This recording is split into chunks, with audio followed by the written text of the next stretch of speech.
and you can see right off the bat, Immortals paying a lot of respect to what Taliyah can do. They first picked it last game. They're banning it off the table right away here. They do not want to let Jensen ever get his hands on that champ. And there's the Rumble ban. Shocker that. Yep, if Jensen ends up getting some roam potential out of his mid laner, then it becomes a big thing for Cloud9, especially when they try to enable that bottom lane so much. It would just be 5 members showing up to the bot lane over and over again. It would be awful for WildTurtle and Adrian. So it's a pretty expected ban. But still, the first pick Gangplank coming through. They are unwilling to change this strategy. But this time, though, with the Rumble ban that I think we probably should have seen in Game 1 for this, but at least there's one less counter pick available. That said, the Immortals Echo ban has been let off the table, and you can see Huni hovering it right now. Yeah, he had always played it as AP, and he was actually one of the early adopters of top lane Echo before it was a tank build. And getting him to play tank build is always a struggle, apparently. So we'll see what he does today. The Trinity Force probably opens him up to playing it tanky a little bit more. Yeah, Trinity Force for Echo is something that's massive in Korea and a lot of the other regions. It's being played almost every single game these days. But it's not going to be first picked. It is RekSai and Trundle. And once again, it's the same Karma and Bard bans that we had in the prior game. So unless we see Smoothie jump off the Braum that he had, we see another sort of safe blind pick support here. Again, Trundle into Gangplank, not a very great one, so we expect that to be Adrian's support pick here, as they're just, I guess, putting more tanks into the lineup. Yeah, and I like the drop of the Gragas ban, because Cloud9, now they get Gangplank, and then they'll pick up Gragas for themselves. And I think that Gragas is a far superior jungler to have when you are combining it with a Gangplank, as opposed to a RekSai. You bring more disengage, you bring more CC and kite potential, whereas RekSai is really a vision bot and helps you more in pick compositions and early game, and in the early game as well. So they aren't really putting too much attention on impact in the early game. So we'll see it. Oh, yes! Yes, Riven is back in the building. We talk about the dozens of good counter picks to Gangplank. Riven is another one. And by the way, C9, you cannot play Whack-A-Mole against Huni's counter picks. So this is going to be another tough matchup for Impact. And Huni on a Riven that he's been very famous for. As Adrian talked about, Huni's propensity to play carry top laners. Riven is a big one. The queen. He brought it out once or twice this season, but then hasn't played it in quite a long time, actually. Yeah, lane swaps were something that really messed Riven up, and with lane swaps being less prevalent and not happening until about 5 minutes into the game, you still have an opportunity to really mess up that Gangplank early game. Syndra is something, though, that has been huge for both the quarterfinals last week. We saw Huni put in huge performances on it. We saw Jensen do really well. This champion has been massive for a lot of teams lately, and very excited to see what the kind of counter pick will be for Pobelter. Oh, the lock on LeBlanc. He says, anything you can do, I can do better. Ooh. He's going right back at it. It's a crazy matchup, too. Syndra can end up knocking away LeBlanc, and then the combo, point and click, even if she goes invisible, if you have enough damage to actually blow her up. Oh, it's a skill shot focused matchup. You can outplay each other, and you can also one-shot each other. So it's going to be some tight timing here. The actual mechanical play of these two is going to be extremely important here. Same for the top lane matchup as well. That Riven versus Gangplank, it's going to be hectic. And this actually puts a decent amount of pressure on Meteos to make a decision, because this middle lane is so volatile. If one of them gets ahead, they'll start dominating that matchup and hit those break points where they one-shot each other. But you're up against a Riven in the top lane, and the rule of facing a Riven is you go to that lane if she's on your team or against your team. The question you have to ask, though, is as Meteos, if you go top lane, can you win the 2v2? And I'm kind of doubtful that they can actually win that 2v2 unless it starts very advantageously, because Riven plus RekSai is a nasty 2v2 composition. Oh, and you know that ReignOver is going to be up on that top side of the map, like always, and see what he ends up doing there. Yeah. Well, it's going to be a very interesting road ahead, because I don't think I've seen this matchup in quite a while. And these teams, I don't know how much they've played into it either, because how many times do you scrim against Riven as C9 here? And it's going to be up to how well they can adapt to this game. We are getting ready for Game 2. Immortals, the second seed. They've only lost to TSM all split long. And now they're here to make their way into the finals. What they were supposed to at the spring split, but now they're here for vengeance in summer. And Game 1 up. We're into Game 2. Here we go. Immortals versus Cloud9. We have to remember it was C9 making all the right moves at the beginning of last game. They were the ones out to that early lead, and they'll be looking to repeat that and just try to slow it down and not have that one big fight that goes wrong, because that Game 1 win was really all on the back of one incredible team fight from Immortals. And the same kind of things can happen with a composition like this. If you give one big fight over to Riven or LeBlanc and you let them begin that snowball, that is terrifying. But at the same time, if you keep it slowed down, if they don't get ahead, it's going to be hard for them to compete in team fights against the likes of the Syndra, of the Gangplank. And one thing I've heard from teams when they face Immortals is it is so hard to not fall into their game of brawling over and over again, because you have to answer their numbers, and either you're trading turrets on opposite sides of the map and you're just going back and forth and trying to match their wave manipulation, because Immortals are so proactive. Hey there, how you doing? Because they're so proactive, it's really hard to keep the pace slow against this team because they are always on fast. No kidding, they are so incredible at pushing the pace and making you make tough decision after tough decision after tough decision. And a lot of teams just become paralyzed playing against Immortals because they can make these rapid fire decisions right time and time and time again. And if you can't keep up with it, if you make one mistake, the game falls apart. Well, we'll see if any mistakes do come through. Of course, Immortals now, I think with the slightly trickier composition to run, the 5-on-5 not nearly as obvious for these guys, so it's on them to play that high-pressure game, to play on fast. And here we go. The jungle starts happening. Is C9 going to take Krugs? And well, Immortals going to do something very similar at Gromp. We have the very same start that we had before.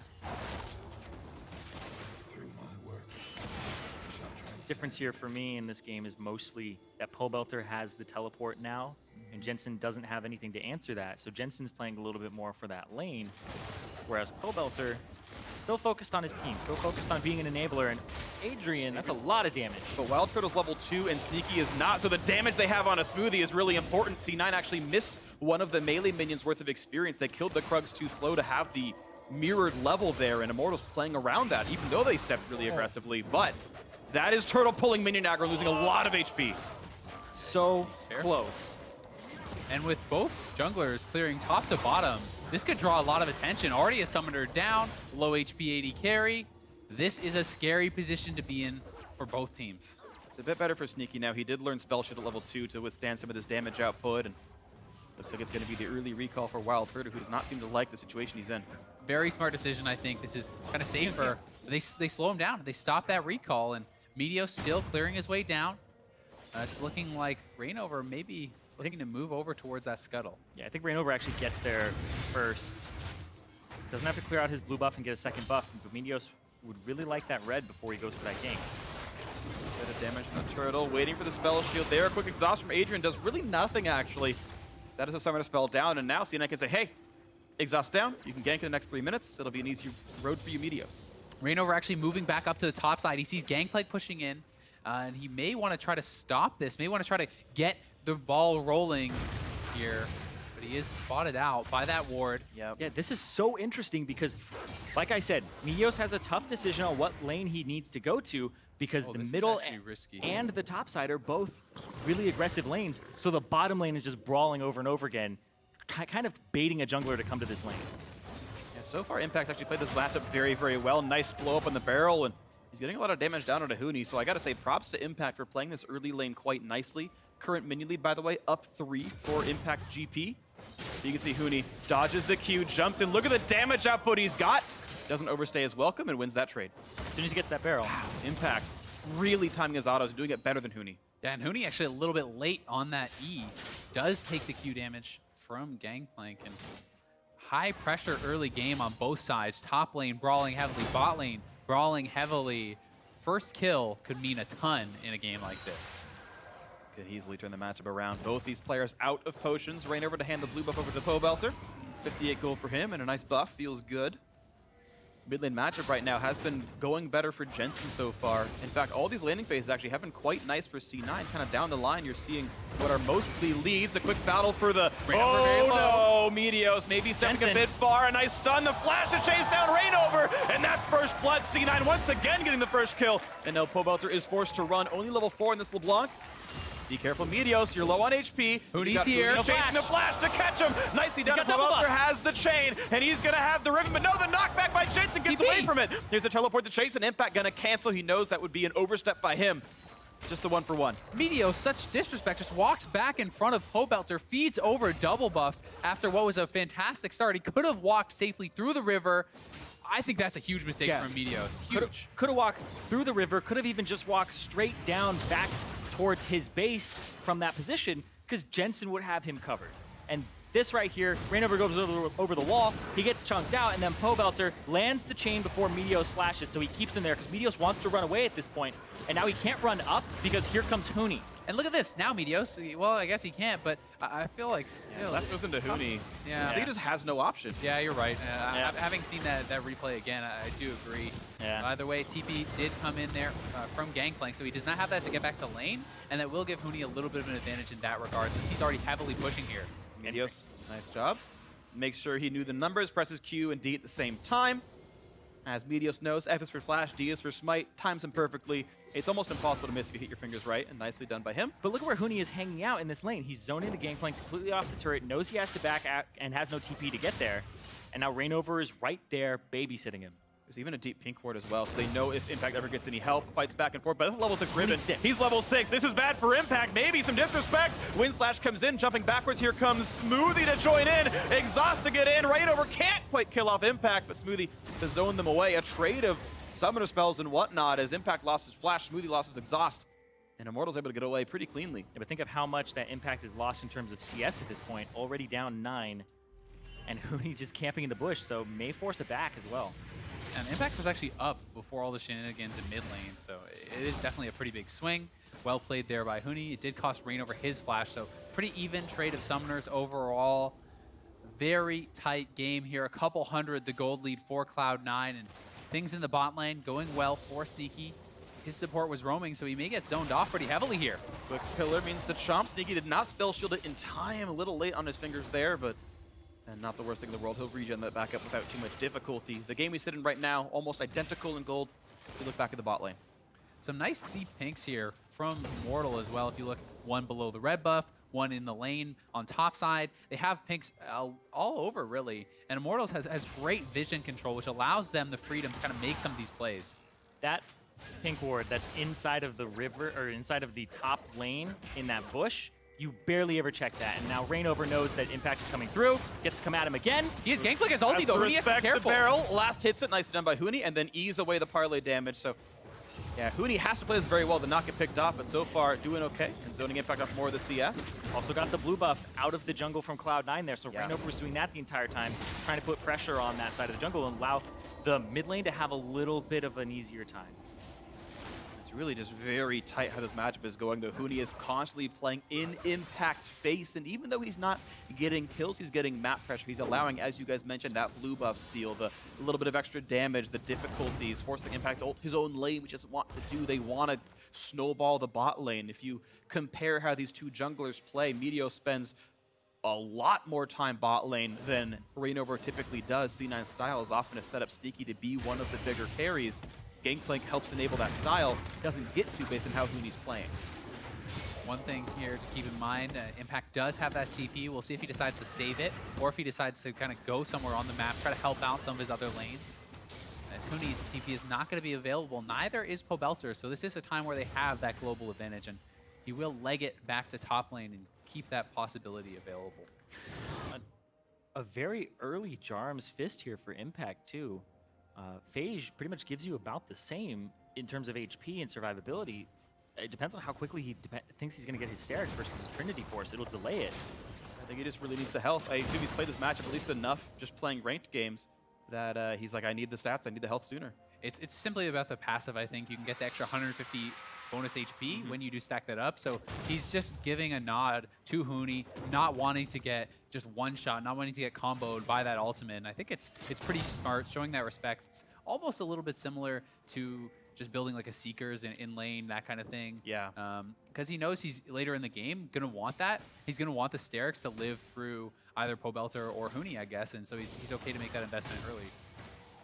It's kind of funny the mechanics of what Hysterics Gauge will do later on.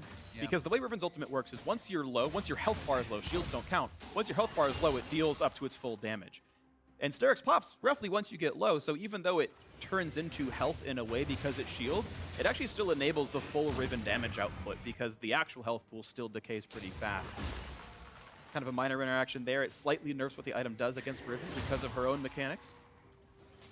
Either way, I agree. It's something he's going to need for himself. There's the knockback. That's the skill shot play he needs. Ulti comes in on a Pobelter, but because he's building towards an Abyssal Scepter, the Negatron Cloak makes him survive the ulti. He knew the damage output there, but a nice play by Jensen. one interesting thing about that matchup, but there's a fight in the bot lane. Yeah, a lot of damage dealt, but they can't get the chase down on towards WildTurtle. The cooldowns were all down regardless. You can see him trading back and forth, and this time around, as Pobelter nearly dying again, can withstand the cooldowns. But now a fight towards the top side. Impact caught on the wrong side of this fight. He's got 2 Immortals members behind him. Can't quite get the knockup. The flash there for ReignOver, and it is going to be enough. A kill on the board now for the Immortals top laner and jungler. Taking out Impact. Cost both their flashes, though. So that is some summoners down. We'll see if that can be capitalized on. Meteos was topside, but was not close enough to actually have any effect on that fight, unfortunately for him. But back to Syndra, you can just start to kind of ultimate out on cooldown. You can start to really just force the LeBlanc out. Anytime you hit a stun, you land the Q, you ult, you have a really big trade that can just push the LeBlanc out of lane. Pobelter does have that teleport, though, to get himself back in. And that's why he's taking it, as opposed to a defensive summoner spell, because he knows he's going to build defensive first, and then start moving towards more high AP items. Bottom lane, again, just trading back and forth. Turtle spot. Oh no, they got the knockup on a turtle, but the Q from Braum missed. They don't have the chase, but they do have Meteos. There's the barrel. Great flash by Turtle. Meteos flashes into the body slam, properly plays it, gets behind the minions, and now come the teleports. Impact tanks up in the minion. Pobelter is behind. Flashes W into R into a bit of a dodge, and Pobelter is going to get stunned up. He's going to get collapsed on. He's going to go down, but a trade close. Huni picks up 1, then in a Smoothie. A second kill comes through thanks to ReignOver. Has to run because he gets ulted, and he goes down. A double kill. Impact actually getting credit for this one. 4-4, the overall scoreline. C9 back up in gold, 3-2 in that fight. What an explosive fight, and the kills going just where you would want them to that top laner. The Gangplank getting kind of catapulted back into this matchup as he was getting focused very heavily, held onto the TP, and made it count. And even though Jensen didn't walk away with any of those kills, he still got 2 assists on the back of it, and that still keeps him in par with Pobelter now. And this is just so well played. They catch out WildTurtle. Smoothie on this Braum is just putting so much pressure on it, and Meteos is first to roam. Throws out the cask first to get the flash instead of body slam flashing, and then having to rely on the cask afterwards and the accuracy, so instead saves that spell.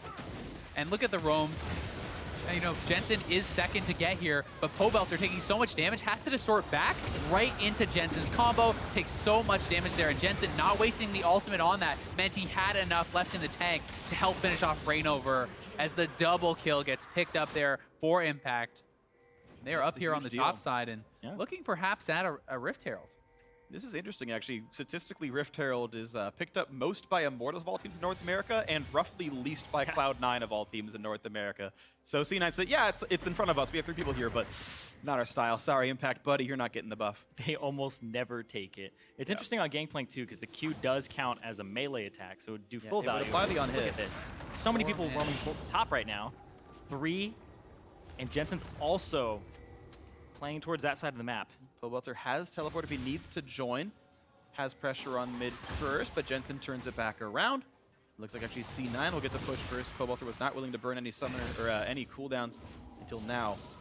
And Impact moving even more towards those tanky sort of builds. Has the tabbies, picked up a phage. He definitely does not want to die in this matchup, but may have to blow his ultimate to actually clear some waves here as this is getting low. You don't want to give up that first turret gold to a Riven.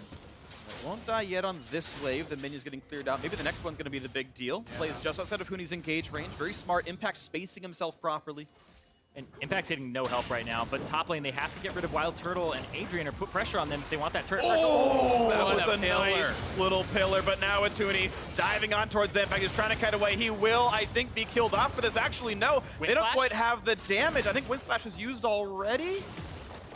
It may have been. It's just not played that so well. Wow, Impact survives a 1v2 under his turret. The tankier build, the Jarum's Fist, the Ninja Tabby, the Phage survives it. Keeps himself alive. Top lane turret may be going down soon enough. Impact making some very good choices. He is just playing this incredibly well. So many other top laners would have died or just had to give it up. He's making intelligent build adaptations, and C9 looking to capitalize top side. Ulti in. It's going to be Smoothie tanking the aggro. WildTurtle going to run out of health, and Smoothie's got to run. He might die to the turret, but not before there's a double kill picked up. A perfect dive. C9 showing us how it's done. Yes, the kill is traded back. This time an overstep from Impact, but it should be a race for this first turret now because ReignOver and Huni doing plenty of damage on this one as the top lane's going down as well. I'm not sure quite who Top gets doesn't have the wave just yet. Top doesn't have the wave. They're so close. So first turret gold does go over to Immortals, and it's only 3 seconds apart. That's part of why Impact was spending so much time there. The kill almost worth the same amount of gold the first turret is in the first place. But it is still all Immortals in that case. The bot lane going well. Look at the gold, though. Dead even here. These two teams have been so closely matched in this game. Ridiculously well fought on both sides.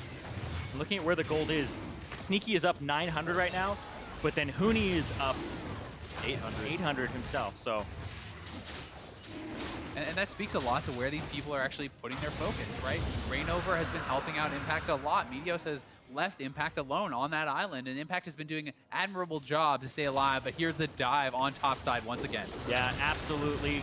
Smoothie takes aggro first, tags both members, so even if he has to get out of there, they're able to pick it up, and then Huni comes in, they blow the flashes to finally get that kill onto Impact, and they get the turret first. It's got to be frustrating for Impact. He's getting double flashed on time and time again. Both his deaths are actually from double flash, and it's so much focus. And Immortals always willing to make a bet that Huni can carry, put your resources into this guy, allow him to do what he does. He was the playmaker last time on Rumble. We'll see if he can have a repeat performance on Riven. I think it's likely he has the highest gold in the game and the highest level in the game. Actually, you take that back, Jensen's 12, but certainly very high level, rank 2 ulti available for Huni. It is a person you can put that trust into, and very often it does work out. Immortals, a strong team, and now another play for WildTurtle, slowed down by the barrel. There's the Gangplank ulti, I'm sorry. Ooh, a nice step back. He's juking the skill shots, but just does not mean enough. He at least pulls out and exhausts at the very end of it all. They're roaming up to topside, though, want to defend, and with those ultimates blown by Cloud9, they do have to back off, paying Immortals that respect. And even just look at how many people have died on Immortals. Like, WildTurtle has been focused very heavily on this low mobility Jhin, and they're able to just keep using the Gragas against him, get him out of position, and then blow him up, and he hasn't been able to do much in this game at all. It's also key. He just uses flash there, and he died anyway, so they can just continue. Meteos still has his flash. Next time the ultimate is up, just go right back to him, continue to pick on the weak point. Get your Sivir ahead, look for the advantages there. And it's going to be a battle of carries eventually, as the Riven has a lot of the kills, and Sneaky on this Sivir has a lot of them as well. They're the two big members right now. Stun's not going to quite land from Jensen, so nothing picked up yet in the mid lane. ReignOver. Huni coming up. They may look to fight. Looking for the flank. Could be tricky soon enough. Quick back out by C9.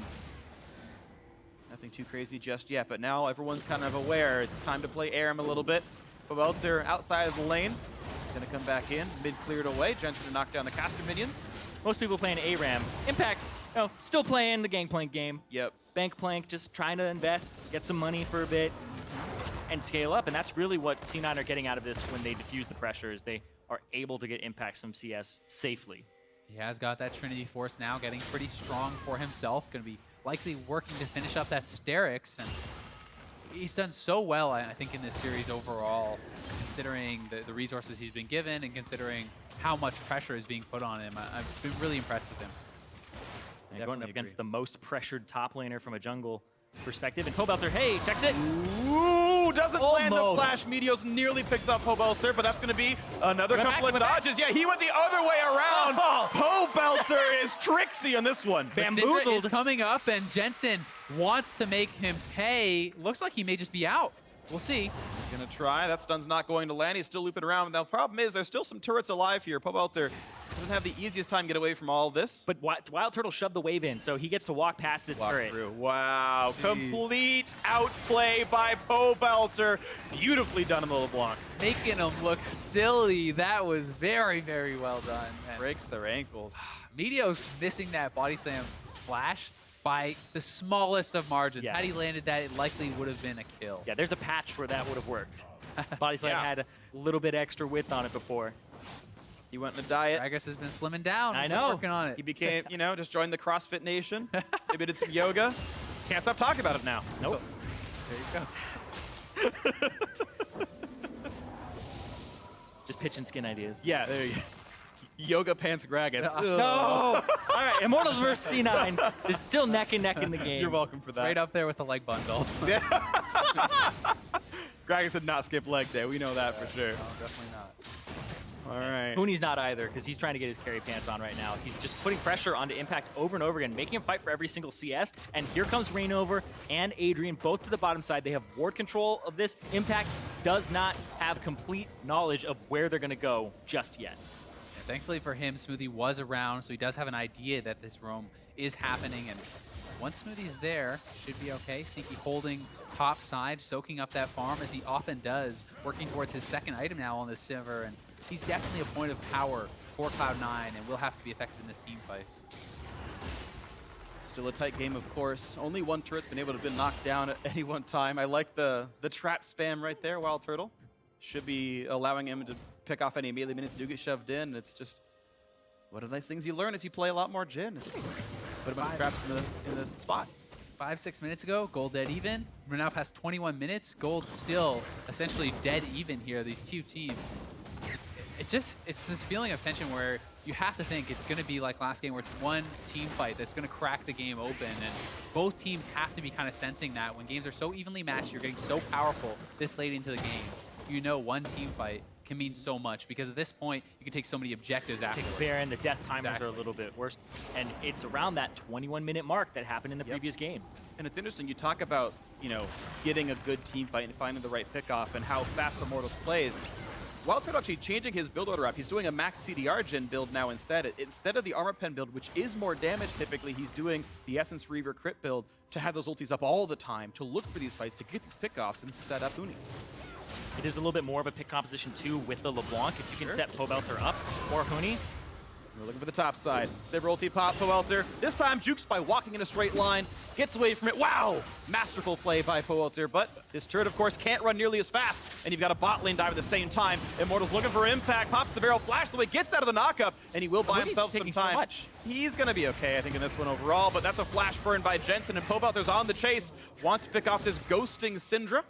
And it means that with the chance of a stun, they've got to run away from this one. But top lane 2-2 was picked off. C9 get the objective out of it. And the summoners and ultis traded mean nothing else. Yeah, and everybody kind of congregating towards the mid lane now. No summoner spells on both mid laners. And the dragon being done at the same time. Sneaky really gets rooted off. And Smoothie with the shield up says you can't have any more damage here. But it does mean that with the bot lane priority that Immortals had, they get to walk up and take that two-man Mountain Drake. And that's the second, and that means that Baron rushes, objective trades are always going to be massively in their favor. C9 will have to be so careful. Anytime these guys are out of vision, anytime you don't know where they are, you have to respect the threat of the Baron. And because of that, C9 will have to play a lot to the top side. Keep vision on this. Always track Immortals members. Whoop. Speaking of tracking Immortals members, I don't even think he saw him under the brush. That was just nice. I do think, though, for Cloud9, it is lucky for them that Immortals are playing on the bottom side right now. You see all of their wards are on that bottom side because they already have that tier 1 down. Whereas on the other side of the map, that tier 1 for Cloud9 is still standing on the top side.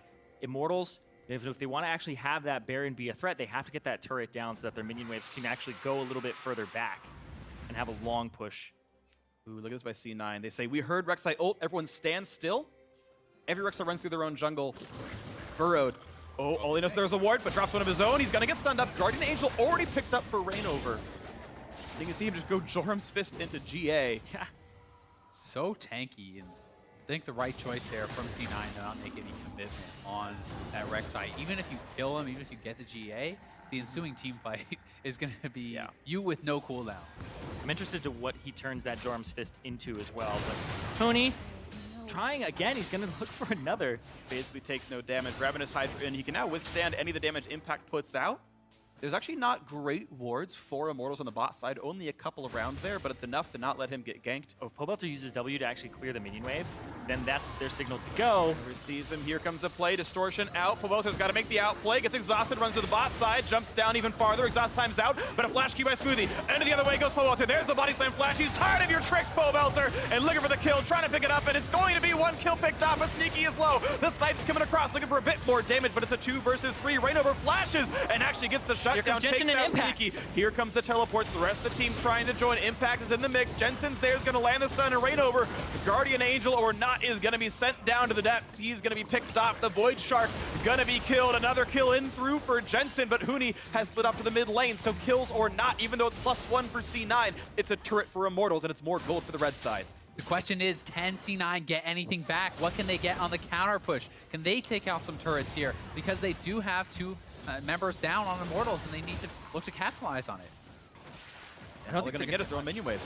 Yeah, they have to pick up those minion waves because think about Immortals, ever since they were created back in the spring split, even when they're behind, they're still shoving out side waves And it just boggled our minds for a bit, where it's like, how are they so good at doing this, where everything is just shoving up. They're waiting for Pobelter here to use his W, but he's not going to use it. Instead, uses it to escape, and then the runner out of they were tired of his tricks, like you said. Yeah, and Pobelter does such a good job to delay, allows his team time to get there, and it's a big commitment by C9 to even just kill him off. So as the rest of the Immortals players do flood in, Sneaky's already low, Pobelter has done his work, ReignOver able to flash in and pick him off, and in the ensuing fight, ReignOver does eventually go down, but it's Huni taking the mid lane turret.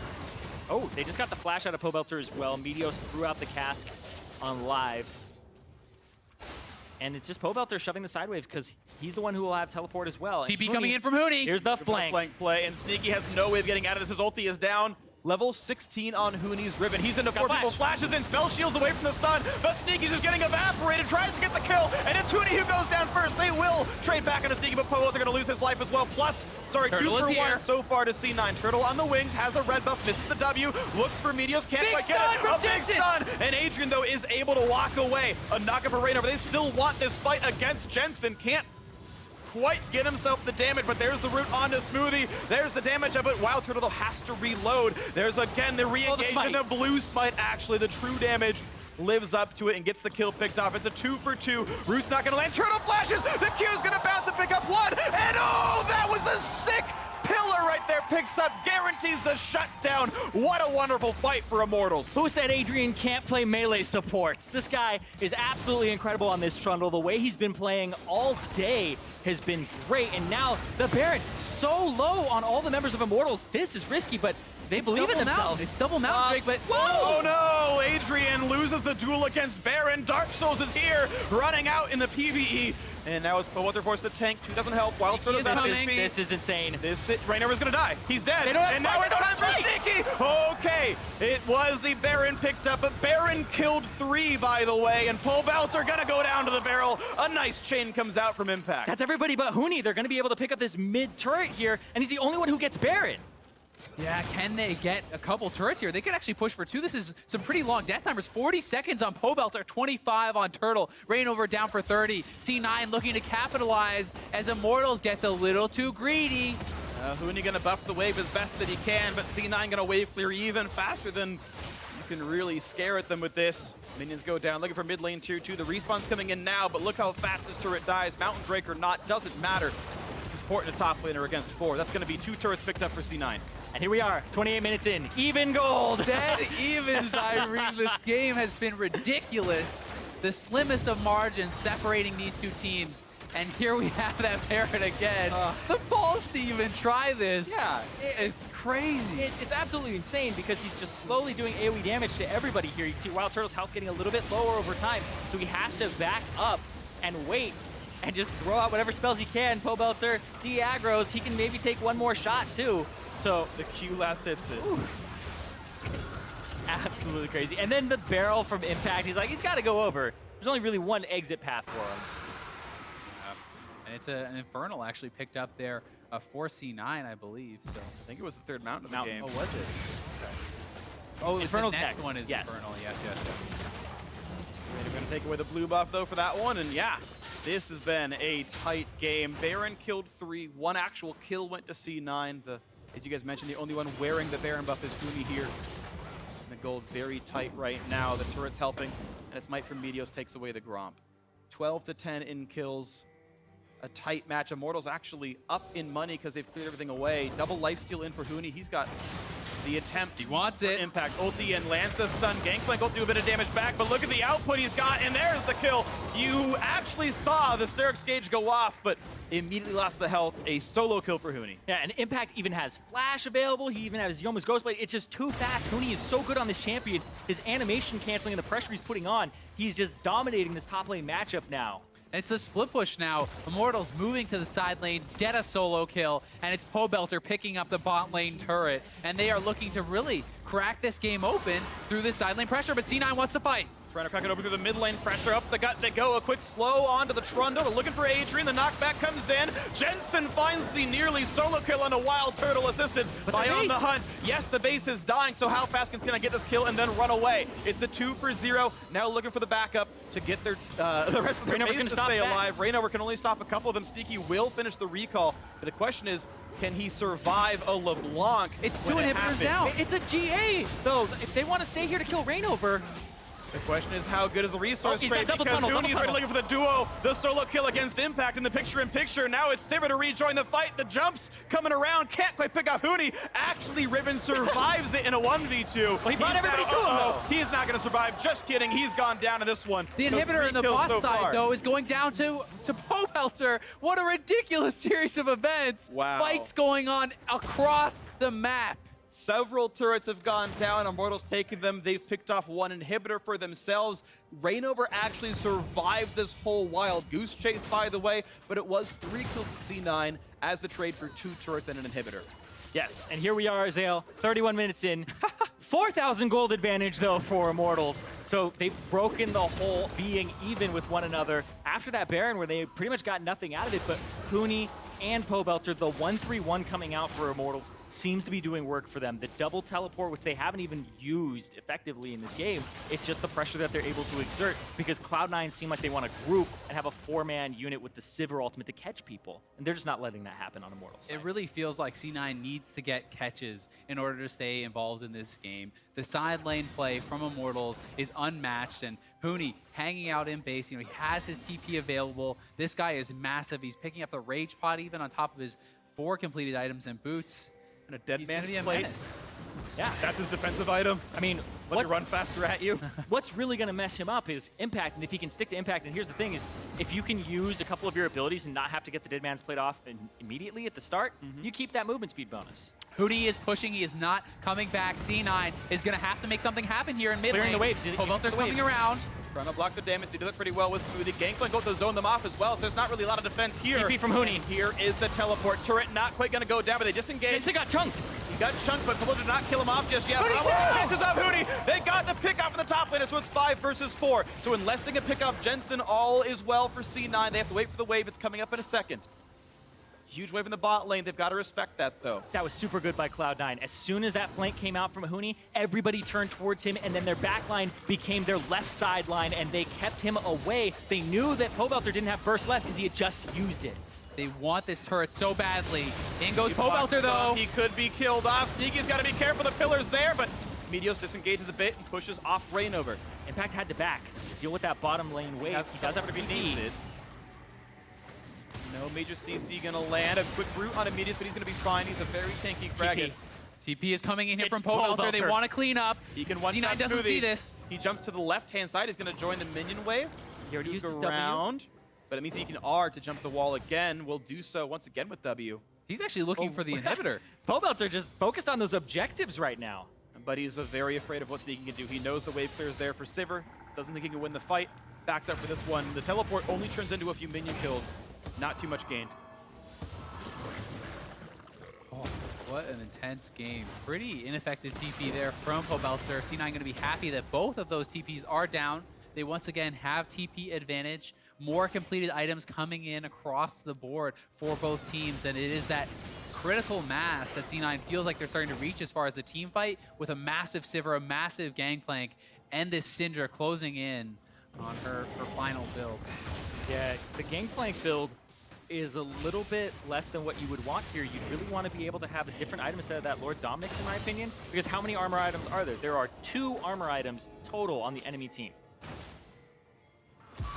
You're not getting a whole lot out of it. Huni's Once caught! again caught out just like before. Jumps the wall, gonna get sniped out. Smoothie actually grabs him with a chair, tells him to sit down, and now it's a power play for C9. Talked about how C9 had to get the catches, and twice in a row they deliver. They are looking to push down mid, but it's Pobelter on the side. This could become a base race or one of these risky plays. Does Pobelter commit to the inhibitor, or does he base? Now his teleport is not up. He would have to do the full 8-second recall to rejoin his I think he team. goes for it. He's going. Looking for inhibitor number 2. Keep in mind, bot lane wave is big as well, but there's not great wave clear out of Immortals, so mid lane inhib should be going down, and it's going to be a trade of objectives. Can C9 get more than this inhibitor trade? That's the question. Impact, though, can he stop this from going down? Because Pobelter, he doesn't have like a Lich Bane or anything. He does barely any damage to it.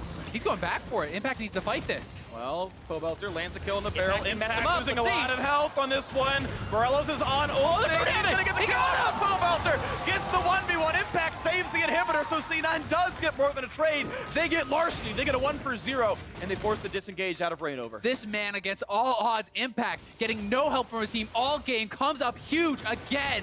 He has been a monster. Absolutely agree. They're looking now for Adrian, who's actually still gonna be in their sights. That's a lot of CC. That's gonna be the kill. Meteos gets another, and suddenly Immortals are missing 2 members of their team. And Baron is active. They could look to go this, but it looks like C9 just wants to push down mid. They're considering trying to push for the win here, as it's just Huni without his flash. 20 seconds on Pobelter. They've got a super minion under their feet. The sweeper gets rid of the Jhin traps as well. Here comes the play. Impact Here will comes the TP. push. TP. Teleport to keep it tanky. Here comes Nexus turret number 1. Huni on the wings, looking for Getting damage. it That's sneaky. They can't quite kill out the Sivir. Stays alive to the shields, and ReignOver gonna lose the Guardian Angel. Huni has to kite away, gets stunned up. That could be a dead Riven, and he's gone. ReignOver's next up. It's a 2 for 0. Pobelter cannot find Jensen. He flashes away. It's still the 2 for 0. A 5v3 inside the base, but the minion wave is gone, and they have to wait for reinforcements. Well, now they've got them, but the problem is their health bars are low.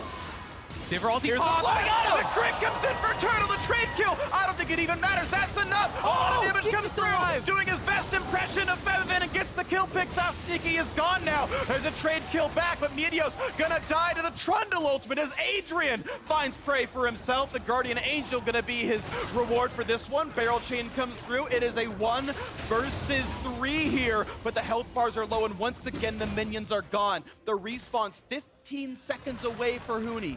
And Adrian, the support, he's gonna have to tank the minion wave. He's gonna take as long as he pulls can. it down. He has to He's pull the super minion. Buying some time. He's got a Red Elixir doing as much damage as he can. Huni's up very, very soon. Adrian's still cutting them away. Flashes He's but gonna have not to get get out. stunned. Can he pillar Smoothie? There's a home guard off TP Riven from Huni. with teleport. There it is, He there it is. channels it down near the Dragon Pit. RekSai coming as well. They're looking to surround on C9, and keep in mind, there's a big minion wave coming top and bot lane. This could be closed out by Immortals with the proper team fight here. Impact's gonna stand his ReignOver ground. and Huni on the chase. Impact looking for a bit to do, but he's not going to find it. This should be a dead Gangplank. Looks for the damage. Ulti on Adrian. Can't quite get it. Smoothie gets away with his life, but Huni gonna look for Meteos. The kill coming through on this one. Gangplank did pick off the Trundle. The Gangplank himself was picked off by the Jhin. Played by WildTurtle. Huni still in the chase. Meteos just buying some time. The rest of both teams are alive. It's a 5v4. Meteos stays alive. 45-second respawn without impact. Absolutely insane series of events there. Tracing it back, where did it all start? Hey, Azael, 38 minutes in. Dead even in gold again. God, this game is mind-blowing. I feel exhausted. I'm not even playing, and C9's going to the Baron. I can't take it. No top laner for C9, no support for Immortals. A 4v4 to correct my earlier statement. 4,000 health left on Baron. 1 Mountain Drake's all they need. There's the smite, there's the pickup. A trade of that for the Infernal Drake that just spawned for Immortals. So they've both got some combat stats. Just C9 has more of them, and they've got empowered minions. They're up a Nexus turret. They're still up the mid lane inhibitor as well. C9 in a bit of a driver's seat as Impact spawns. He himself won't have Baron, but the rest of the team will. Yeah, and looking at the base for Immortals, that last standing Nexus turret is so low. It's about 400 HP, I want to say. It's 500 HP. Well, it's regenning. You were right earlier. I would have been, thank you.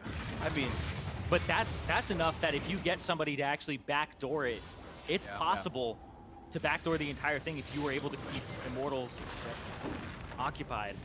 But they're on full defense right now, except for Huni. He's never on defense, ever. And C9, they just want to go right up the gut. Huni has no TP. They could just try to rush down and finish the game here. Huni needs to start basing. Well, Huni's got plenty of attack damage. He can kill these things pretty rapidly. His ulti up as well to even increase But it's just that. one Nexus turret. Huni, what is he doing? It's gonna be a risk, but they're trying for the defense anyway. Huni is still pushing just at used the his ulti. time. They're trying to get it, but that's a Nexus turret down. The Nexus itself now under fire, running out of health, and there's no chance to defend it. Cloud9 get the win, and they tie the series. What was Huni thinking there? There was no way that was going to be even close in the base race. Both Nexus turrets were alive. He did not base. He did not have his TP. And Huni just throws away the game at the end. You can see some of the members there from Cloud9 shaking a little bit. The adrenaline just pumping through all of the members of every team on this stage. Those decisions where everybody is up, you're trying to end the game and it's a base race. You end it there or they end it there.